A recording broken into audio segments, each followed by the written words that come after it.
slightly cracks open. You mess up a little bit.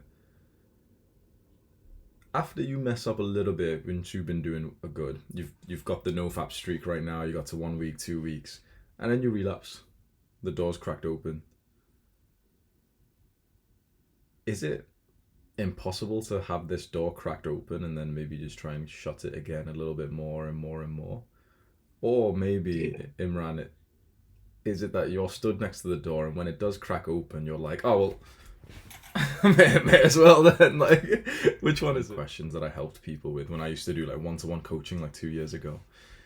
One of the most common, even though it seems very specific, but this is just the nature of self-improvement. You can keep doing the good things, but inevitably you've got to do the bad thing eventually, right? There's no one who doesn't Yeah. do like something bad or something wrong ever again. It's not like you just Yeah. discover NoFap and then it's called NoFap, not never FAP.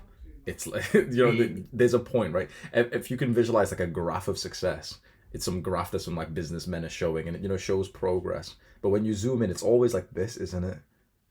It's always like Yeah. that. It's the general trend is what matters.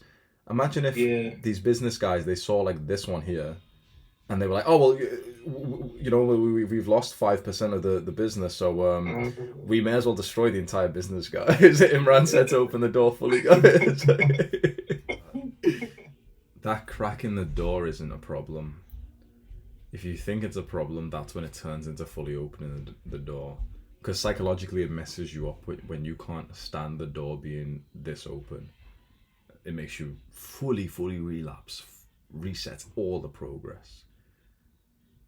It was weird, this weird process to walk these guys in, but to try and coach them and teach them that we always expect the door to be open this much. Always. And when you're not okay with that, when you're not okay with taking a couple of rest days every now and then, when you're not okay with relapsing every now and then, that's when you actually do it worse. So this isn't to say to be a Jeffrey and start coping in 1 hour of video games a day or anything like that.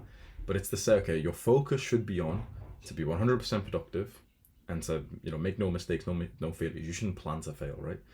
To okay, this is the goal. But as soon as naturally the urge and the pull to do something bad becomes too much and you do it, you eat the junk food, you fap, you play the video games, whatever it is, to then see that as like as you're about to do these things as like, yep, but whatever, this is that small percentage which I'm just going to be really mindful of, and you do it, you enjoy it, and then you go straight back to the hard work after that.